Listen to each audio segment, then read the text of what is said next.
lot of people know the true origin of a song that has been wrongly thought to be about love, when really it is a magical song from long ago about hate and vengeance.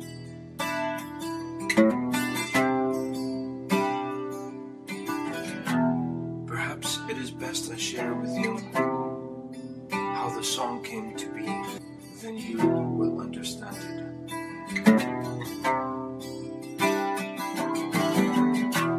Once upon a time, in the city of Scarborough in England, there lived a poor street beggar. He had no home and lived on the street at the mercy of the elements and the charity of those who passed and took pity upon him.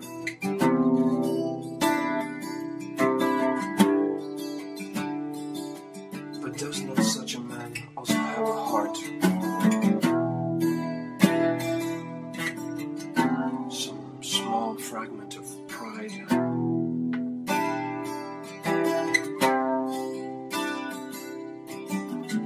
He was not doing anyone any harm. It was just unfortunate.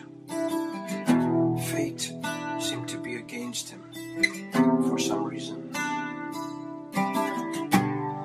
Perhaps it was that he was from a family who had practiced witchcraft.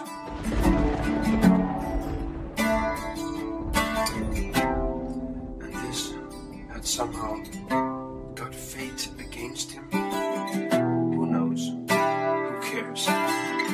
Not everyone believes in such things.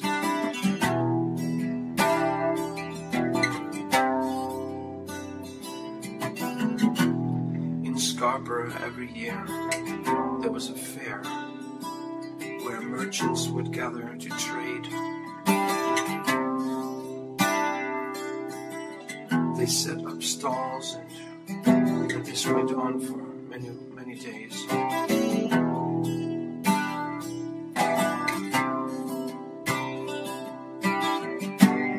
One day, when passing through this fair, the beggar saw the most beautiful woman that he had ever seen. For him it was love at first sight. But when he approached her, she tried to avoid him with some disgust.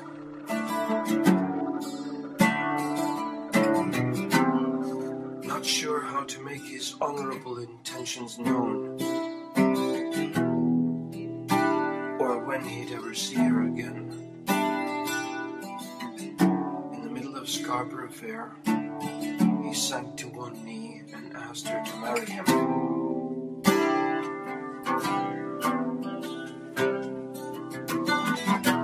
Surprised and terribly unflattered by this, she instantly declined him. But she could have dismissed him without scoffing at his gall, at his courage.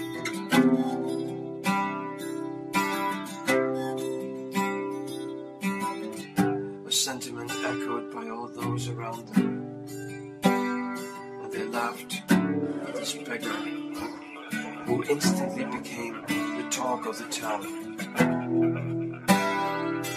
The beggar who proposed at Scarborough Fair.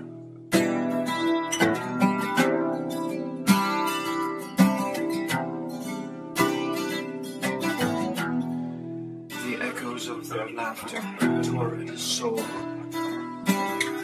For humble though he was, on top of his poverty and despair, he now felt wretched. And so under his breath, he uttered a curse upon her. If he could not have the one he considered his true love, let no one have her.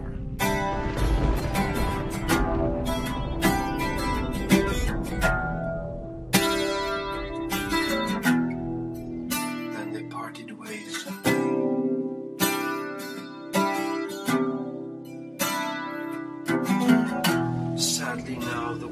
was out.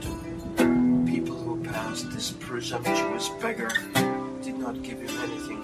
And eventually, on the verge of starvation,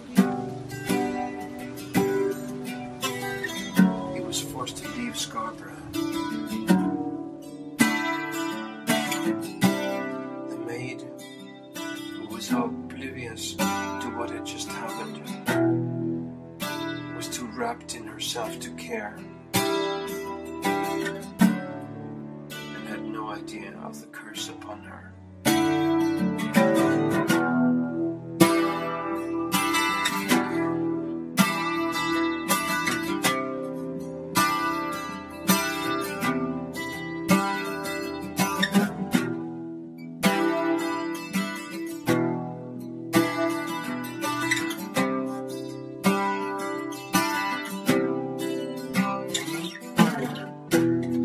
Eventually, like all attractive women, she got a suitor. He was a merchant's son and came with the promise of a comfortable middle-class life for her.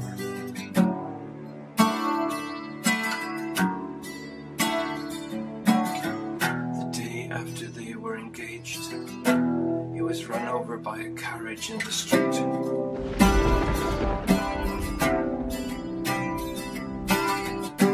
No one thought anything of it. Things happen, and life goes on. And eventually, she got another suitor.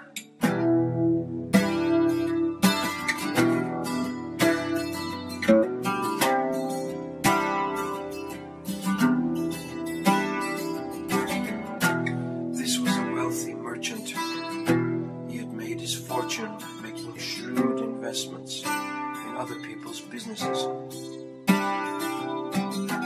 The day after they were engaged, he died of a heart attack. And now people started to talk.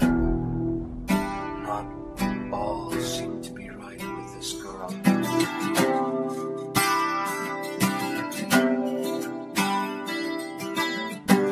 Scarborough Fair attracted not only local people, but also merchants from abroad. And so it was that her next suitor came from America, a land far away. He was a well-traveled man whose family was said to own vast cotton plantations in the southern states. He made no secret of his admiration for this woman and ended up proposing, despite having heard what befell her other suitors.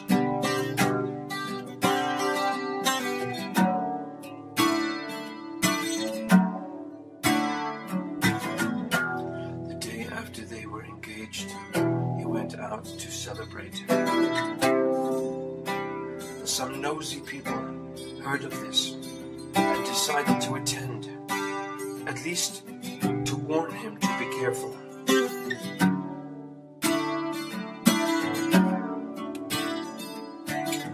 Not pleased with the tone of the people who were speaking of his wife to be, a fight broke out.